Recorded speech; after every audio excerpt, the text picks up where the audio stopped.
Statement of Nova Morgengrau regarding the Magnus archives, ontology, diegesis, the horrors of self, and the academic failings of architect and occultist Robert Smirk. Statement taken direct from subject, October 2nd, 2025. Statement begins. You missed one. At least one that I'm aware of, though I'm less sure which you I should be addressing. Perhaps one of you only pretended to miss it, so let's start there. The Magnus Archives are an incredibly polished horror anthology audio drama written by Jonathan Sims and produced by Rusty Quill. The Magnus Archives are also a section of the Magnus Institute London, an organisation tasked with the collection and study of accounts relating to the paranormal in the service of their great eldritch voyeur. The head archivist is a different, though similar-sounding, Jonathan Sims. Both of those statements are correct in different ways, and both of those Johnny Simses have things to answer for, but more on that later. I should feed the eye a bit of terror first, so that it will tolerate my navel-gazing to follow. So, I first truly encountered the rotten core, as I have come to call it, at 13, and in the same way in which most 13-year-olds encounter it, with a sudden, bone-deep realization that they are morally irredeemable in some deep and far-reaching way, and that it is only a matter of time until others find out about this fact. I did eventually stop being 13, of course, though by that point I had come to the chilling realization that my body is made of meat and fluid, and that my brain is a mushy lump of fat, and that, even beyond the fact of these being deeply gross materials to consist of, a lot of them were not even arranged into shapes I found particularly appealing. Surely the flesh plays its role in that particular psychodrama, though I have no interest in proposing the one fear that cannot be mixed and interwoven with the others. I have feared that such a glob of neurons is inescapably too weak to weather the vast amount of manipulation and disinformation thrown at us all on a daily basis, that it will be compromised and exploited for evil, or more likely already is. When a friend explains an emotional reaction I don't quite understand, or vice versa, I have feared that I am incomplete and broken and incapable of even comprehending the degree to which this is the case, that I am less than human, or at least not human in the way in which everyone else manages to be. Of course I understand now that I am fine and normal and that it's everyone else who's weird, though just like with the whole being 13 thing, this was a minor victory against the oncoming flood.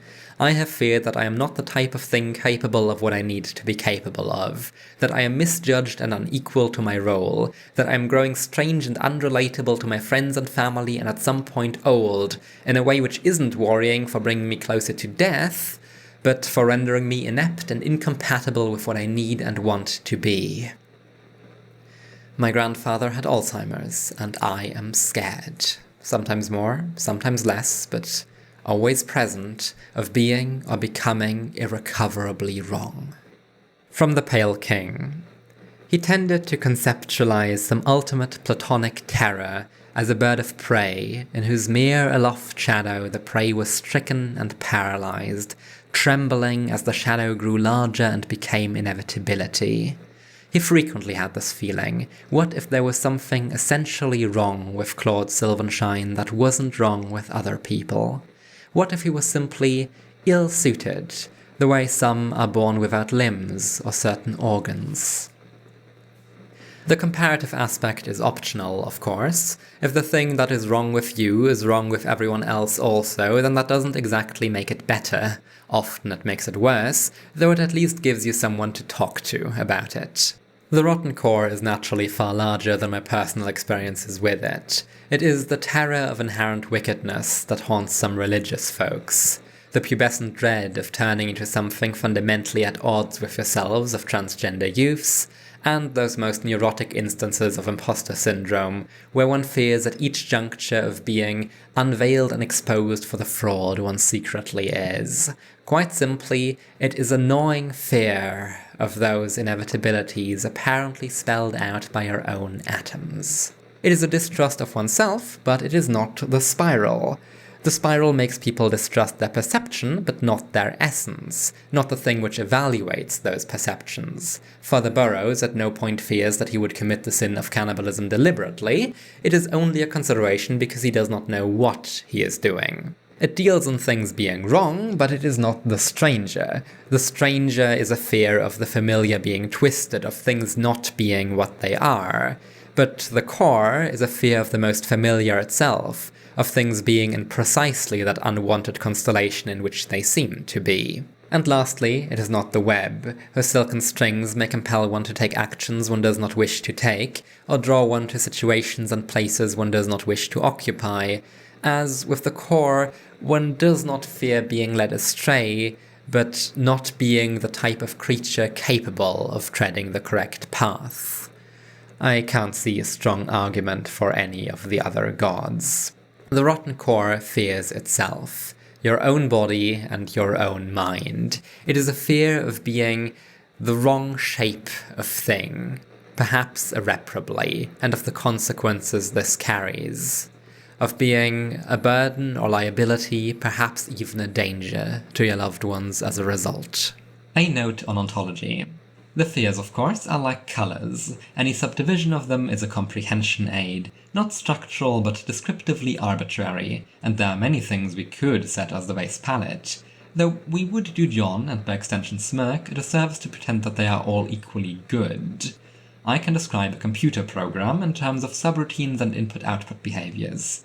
I can describe it in terms of objects and lines, and that will take longer and be only really intuitive to people familiar with that language, but it will still work.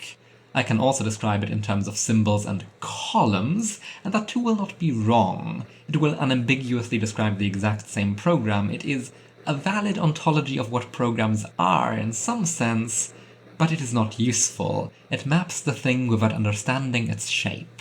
Can I lump the vast with the buried to say that they are both about uncomfortable physical spaces? Yes. It still captures both fears, but it misunderstands their shape. Can I cleave with a butcher's knife the flesh into a fear for your bones and a fear for your meat? Sure, and one breaks nothing but the trust of a listener in doing so. These things violate the Grecian axioms. They aren't false statements in the same way in which I will meet with the body of my friend Paul tomorrow and also with his head isn't in any way more false than I will meet with my friend Paul tomorrow. But we can all tell immediately that only one of those is well constructed. Only one of those is even close to being the shortest true path through concept space. A good ontology, for our purposes, is well constructed and complete.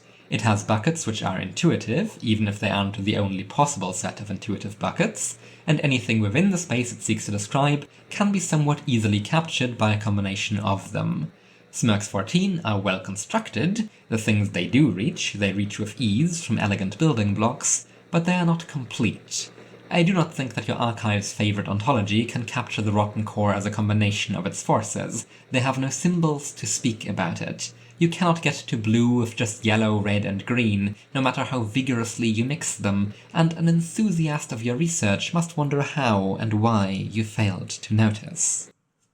A note on diegesis. So, we have found a fairly well-definable cluster of fairly common fears which seems to be alien to the ontology of horrors within which TMA's in-the-know characters play, which is to say, variations upon Smirk. Since this is a very well-written podcast, we are now allowed to ask two questions and expect interesting answers to both. Why diegetically is there this blind spot, and why non-diegetically is there this blind spot? Something being diegetic means that it is perceived as internal to a piece and its reality. Non-diegetic is everything which isn't that. For modern cinema, you expect the colours to be more or less diegetic. You expect the people of Oz to have the same impression of Elphaba being green as you do, and luckily it does not take too long for them to verbally validate this assumption. You do not expect them to share your impression that Elphaba, and all the rest of them, are two-dimensional projections upon a screen. This is non-diegetic. It is a property of the piece, but not one which is true to its stated reality. Music in films can go either way. The characters probably didn't bring a loudspeaker along for their sneaky stealth montage, and thus have an entirely different perception of the soundscape from you, the viewer. In a bar scene, however, it is perfectly plausible that you are listening to the same tunes as them. Diegetic facts, importantly, also beget diegetic explanations. If someone in that joint asks why a song is playing, the barkeeper doesn't get to respond with, because the director likes it. They have to respond with something along the lines of them liking it, or a customer, or the jukebox being broken. A well-constructed piece of art must have diegetic reasons for its diegetic facts. Every piece of media, regardless of its quality, must have non-diegetic reasons for all of its facts, because the true universe, to the best of our knowledge, is causal. Even if the fictional bartender really likes that song, they aren't to ultimately put it there.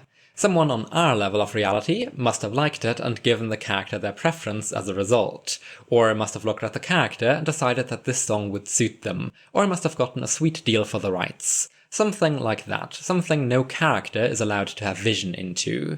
TV Tropes, following a Lois McMaster Bugeaud fan mailing list, calls diegetic explanations Watsonian and non-diegetic explanations Doyleist, after the real and fictional authors of the Sherlock Holmes novels. The absence of the rotten core is a diegetic fact. We expect the characters to have a meaningful answer to how would you categorize those fears, unlike to the questions, why are you flat in the film case, or why do you sound like that guy from Slay the Princess in this one.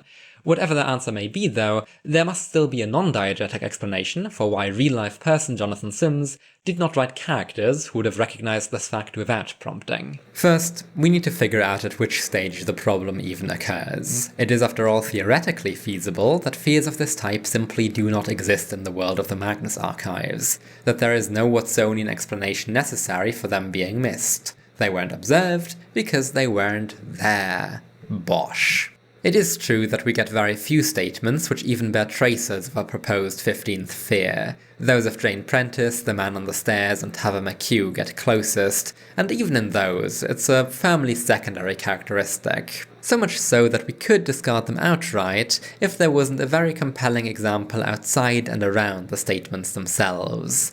Your beloved archivist, who spends the better part of 2 seasons grappling with the growing dread of his transformation to something he does not understand and does not wish to become. That he is a thing which goes bump in the night by the choices he made and continues to make. When Melanie blinds herself to end her unwitting service to a greater evil, one has to imagine that she isn't just doing it for the moral calculus of it all. Behind the very justifiable spite, there's surely also a nugget of fear for what she is as part of your eye. So, the fear clearly exists then, and it's just the accompanying categorization that is conspicuously missing.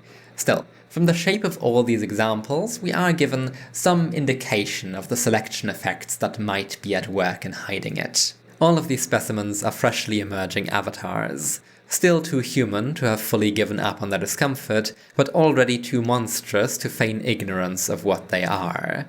The entities have a fairly predictable modus operandi. They either claim you as theirs, or they harvest you for food, and in the case of the core, this presents a double bind. If the flesh or the hunt or the dark or the deep expose themselves to you, then you either have the typical reaction, you fear, you are marked, you die, maybe after dropping by dear old Jonah's collection first, or you have the rarer paradoxical reaction.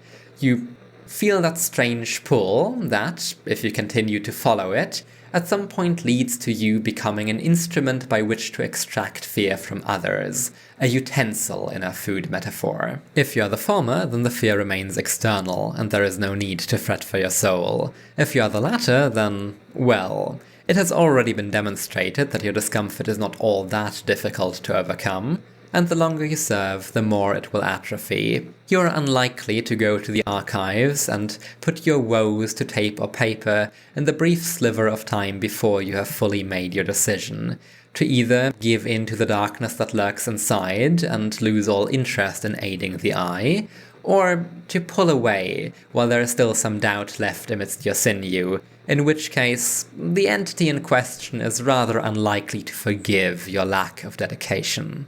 An avatar of the core itself is difficult to imagine, or at least not terribly scary, for what is, after all, a horror anthology. What do you make of a monster that only fears itself? Besides the heartthrob of a beloved 2005 vampire romance novel, of course. But that's kind of the point. It's hard to get your bones chilled by such a critter. Whether you agree with the neurosis or not, it's tragic at worst. Perhaps sympathetic, perhaps annoying, but not scary. Not when they're doing all the fearing for us. Creatures of the rotten core, then, are strange circular contraptions, like a power strip that's plugged into itself and cause very little concern to the outside world. Many avatars of other powers do carry hints of the core within themselves during their period of becoming, though they are unlikely to leave a statement about it, and Elias has good reason to hide the ones that do make it past the filter. After all, it would be a pain if his precious archivist started worrying about these things before the Eye's hold on him had solidified. Seems his style, so we have a fairly compelling excuse for Watsoni and John and the archive staff more broadly. It's a bit embarrassing, of course, but graver oversights have occurred, and we are left with the amusing realization that whether Jonah knows of our secret fear or not, it diligently left its mark all the same, and so did not impede the Watcher's crown through careless absence. It is at this point that I must confess my hidden agenda with this video. See, I first came across the Magnus archives, the show, not the organization, some years ago through Aisha Yufara's short-lived podcast project All the Devils. In episode 3 of that show, delightfully titled Victorian Sex Panic, she interviewed Doylist Johnny Sims about horror and the writing of TMA, specifically about the research process which allowed for it, the long delve through frightening media in order to taxonomize it, distill it, understand it, and eventually arrive at what would be more or less Smirk's 14. Re-listening to it would surely have helped me in the writing of the script, and so it came as an immense disappointment to find that it doesn't exist anymore. The Internet Archive doesn't have the audio, and so what was originally intended to instrumentally aid me in my research has become a primary reason for making this video in the first place. See, if this does not flop entirely, then there is every chance that one of you losers has that audio file. And if you do, I will put you in the video description and sing your praises till the end of time. I need that 6-year-old podcast episode of Johnny and Aisha talking about goosebumps, you understand? You do understand, right? Whatever, it's fine, I'm normal. I think I would remember if Johnny had talked about any such considerations directly, so we'd likely have to construct them from first principles anyway. Firstly, we can point out that there is little in the cultural canon of horror which concerns itself strictly with the fear of what you yourself are or might become, though it does pop up as a peripheral element, so could hardly go completely unnoticed, especially not when the person in question then does go on to write a main character, often paralyzed by precisely this fear. More relevant to our Doylist author is surely that a 15th entity of this shape causes problems to nice, legible codification. Obviously, you want your newly minted gods to have servants and high priests who blend their terror with an almost humanity, bringing them too close to home for comfort. One fears the unfathomable and the all too fathomable in different ways at different depths, and it would be a shame not to double dip. Still, one loses the privilege of such cleanly assigned avatars if all of them, by what they are in essence, carry a shard of a different power within themselves. It muddies waters, blurs allegiances if this obvious truth of their horrid core, the thing now failing to be obscured by human shape, what Freud called... What? You're really gonna make me say that? Because of the accent. Fuck you! What Freud called unheimlich places them also very close to a different god, a parasitic one they did not choose, which feasts on them as they begin to feast on others. It's messy, it makes the charts inelegant, and so it would be terribly handy if the fictional makers of charts were to conveniently miss it as they regale the audience with their prized and partial explanations. Let us finally get to Smirk then, and take him as a stand-in for all the other impartial researchers who shared his clever cluelessness. I think the architect's letter to Jonah Magnus is instructive here, the one in which he cautions his colleague not to hitch his wagon to one of the entities as so many of their acquaintances have by this point. It is of course possible that Smirk is projecting here, that he feels himself falling and therefore assumes that Jonah must sense the dark pull as well, but it doesn't feel like it.